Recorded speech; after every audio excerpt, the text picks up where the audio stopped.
Okay, your dog, Aurora, daughter of Aero and Rocks, is going to her new home soon. What should the new owner know about her energy level and temperament? What should he know about that? That you've got a high drive dog that's has the propensity to be more than you can handle, and you need to worry about being outmatched. That's the biggest thing I could say. You know, with the right skill level, I don't know if you've seen Rocky. She's a lot like Rocker. She's got the same, I call him a pocket rocket. A lot of energy, a lot of go, go, go. In the right hands, that dog can be just like Rocky. You know, so a lot of potential. But then that's kind of like a double-edged sword. It's like a knife blade. Which way is it going to fall? If I give you a Ferrari and you've got a souped-up car and you go out on the racetrack, you're going to be able to keep it from going into the wall? There's the thing right there, right? It's all about your skill and when you get going, you know.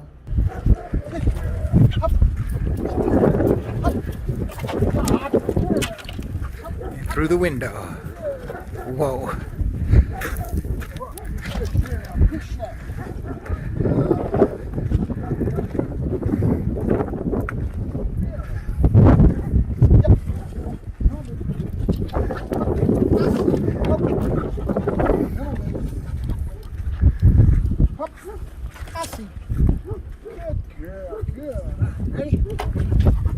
Easy, easy, easy. Good, easy. Good, good girl. Push it. Good. Nope, nope. Good. Yep. Good girl. All right. Up, up, up. Push it. Good. Good. All right, you ready? Up. Good girl. Easy, easy, easy. All right, let's go. Up, up. Get him up there, good girl. Right, couche. Nope, couche. No. We're not going to work with somebody else. Couche. Good. Good. Yep. Easy, easy, easy. Good girl. There you go. Good girl, Aurora. Good girl, look at you. You're show off a little bit, baby. Nice. Yeah. You once described her to me as sharp shy. Could you explain to us what you mean by that, and also tell us a little bit about, you know, her background? Basically, sharp shy is coming from the fear side. If I evaluate a dog for protection and for aggression, right? If a dog is confident, they're going to go out and they're going to do their thing. If they're not confident, they're going to have a lot more wariness, a lot more insecurity as far as people being around them and all that. That's being sharp. Right? So, and coming from the shy, that's where the word shy comes from. She's not prone to be very confident, but some of the best sharp shy dogs that I've had around me have been some of the best protection dogs. But they're something you're gonna have to worry about a little bit, right? Because they could end up being suspicious of that person, end up nailing somebody because they are sharp shy. So it's not something most people in sport want, but personal protection, it's a good thing. When you watch her though doing agility and watch her going through obedience, she is content, she's happy, she's engaged, she's focused. I mean, that's some of the times in her life where, to me, you know, my limited experience with her, where she's the most happy, the most satisfied out there on the training field. So just based on that, it seems like she could do like Schutzen or PSA or whatever, you know, whatever.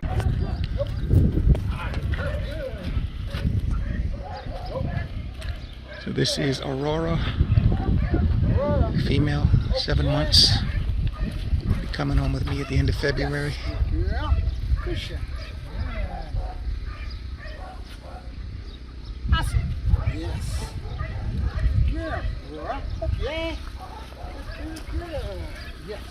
Good. Up, yeah. Good. Up, yeah.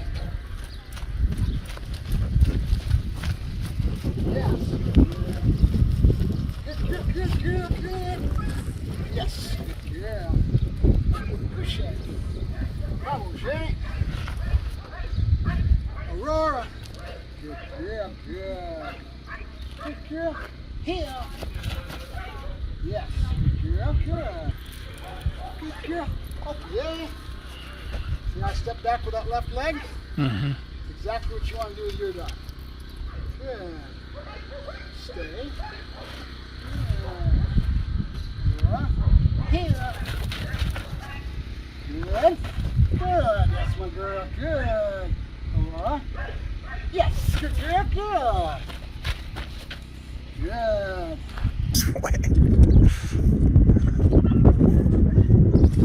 Good girl.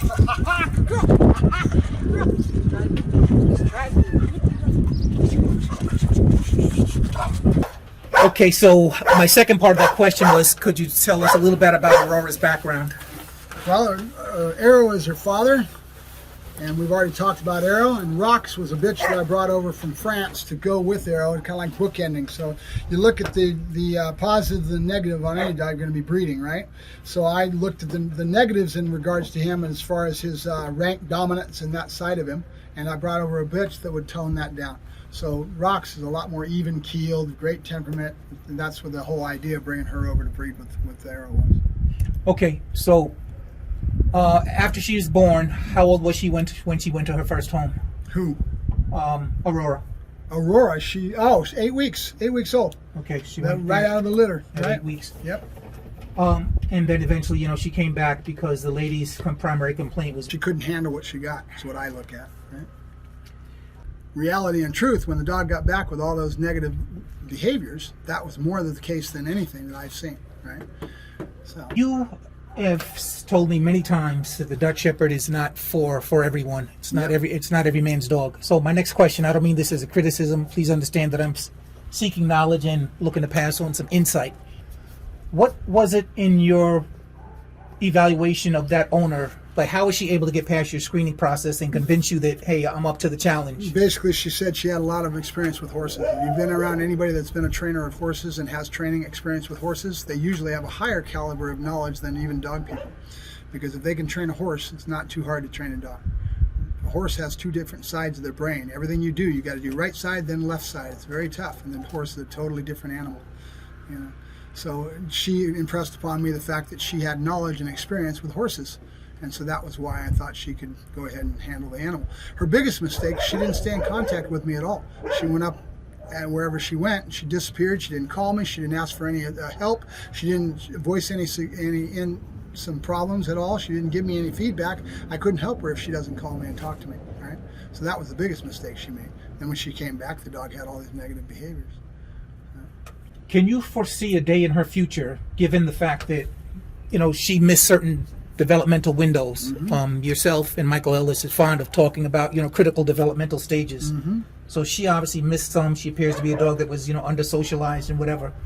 Given that baggage that she's carrying now, can you foresee a day in her future when she will be a confident, protective dog, a productive member of a human family? Yeah, with your family, I don't see a problem at all. She's going to bond with everything that goes on. But the thing is that she's going to always have certain things that are going to be there based on what she's already been imprinted with.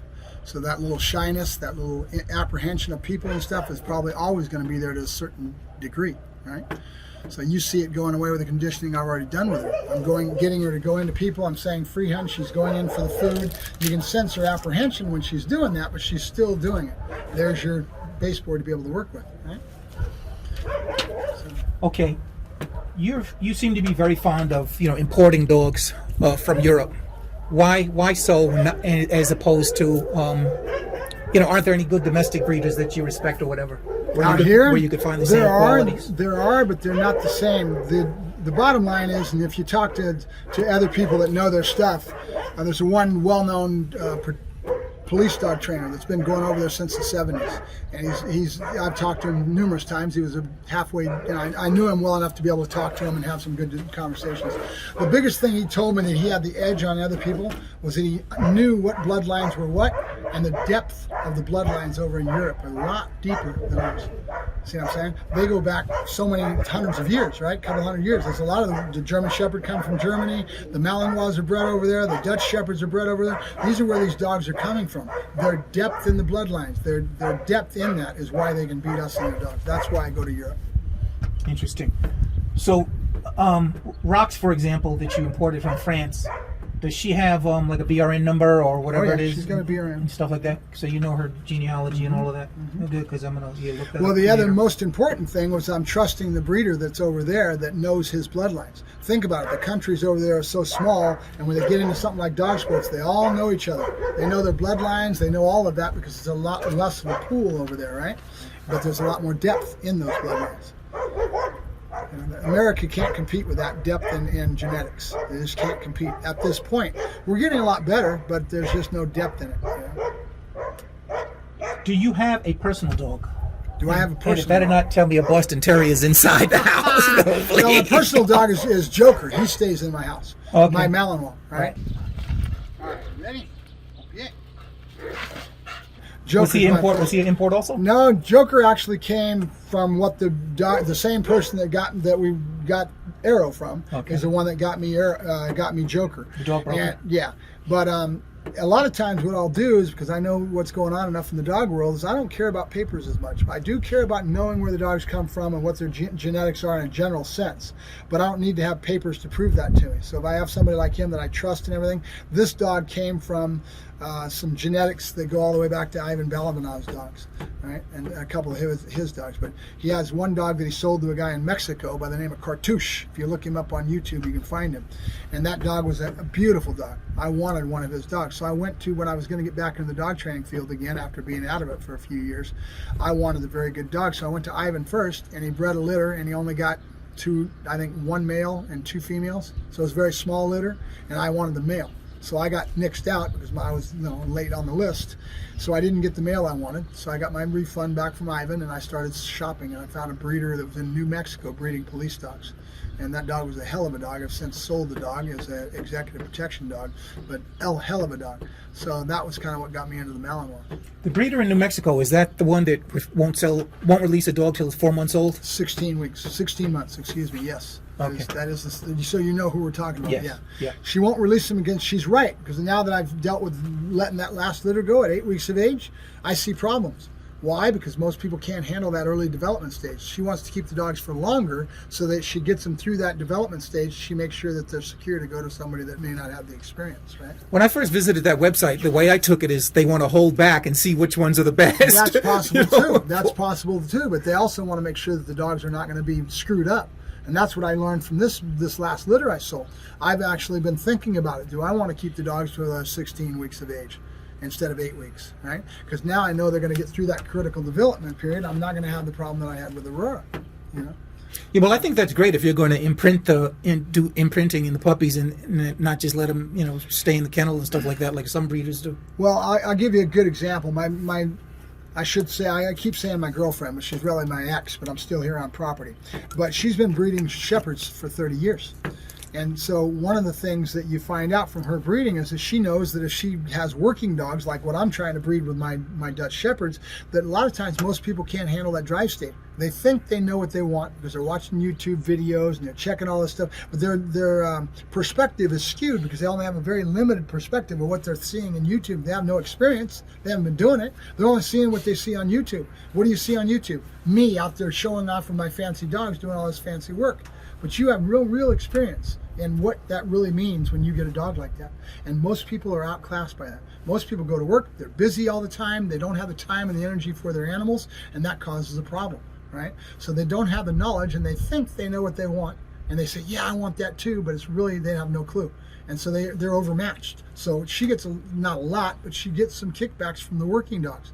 So she goes towards show shepherds because now she knows those people will keep the dogs and they'll have a forever home and they're not going to be getting kicked back. Because most breeders that are worth their salt like her, she'll take back any dog that gets to return because she doesn't want to see the dog end up in this vicious cycle we've got going on with a rescue situation, right?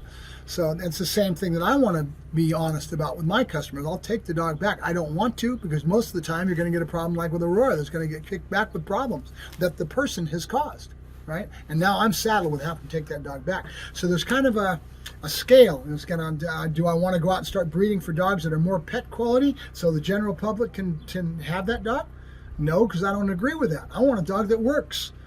Think about it. These dogs have been bred for a purpose. Most dogs, pointers, cattle dogs, they've all been bred for a purpose, but we're losing that for the simple reason that people are getting into this rescue crap, and I'll call it that. It's crap as far as I'm concerned. Because what are you doing when you go get a rescue? You're getting a dog that had a problem. Why is he there in the first place? You see my point? And so that to me is a sore subject. I really don't like what society is doing with this rescue because we're ruining our genetics. Pretty soon you won't have any well-bred dogs. because they're going to the pound and they're grabbing all these dogs. The only thing you got going for you is at least most of them are fixed. Rescues, they're always fixing their dogs, so you know they're not going to breed into the cycle. But I think it's a big problem. People they're not thinking about, I want quality.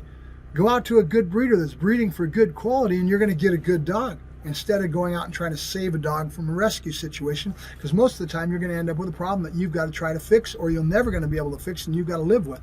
You see my point? I see it. Yep, absolutely. That's just my personal opinion, and I know it sounds cruel, but I'm the type I'm a working dog trainer that loves a dog for a purpose, and I love to see a dog with that genetic stamp that really is, it doesn't matter what the dog's been bred for, you know. If it's a cattle dog, or I just saw a good friend of mine that's got, is a breeder, and he had a little 8-9 week old puppy out there herding on friggin' sheep, and you could see the dog just doing it naturally. And it was such an amazing thing to see. This is only an 8-week puppy. Right. You know what I mean? But genetics matter. And I try to tell people that all the time. They don't listen. They'd rather go rescue a dog and end up with problems that they've got to live with for the rest of their life.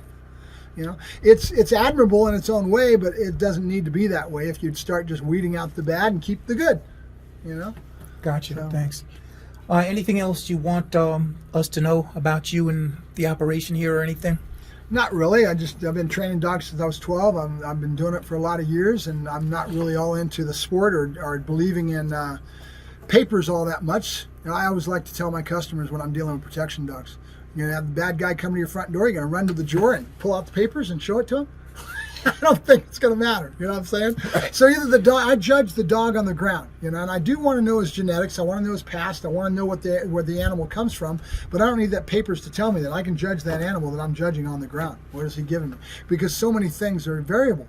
There's so many variables, and most of it is from society, right? Well, Mark, we covered a lot of ground today. Thanks a lot for having us out. So let's wrap it up with a COVID handshake. COVID handshake. Yeah. Thank you. Yeah.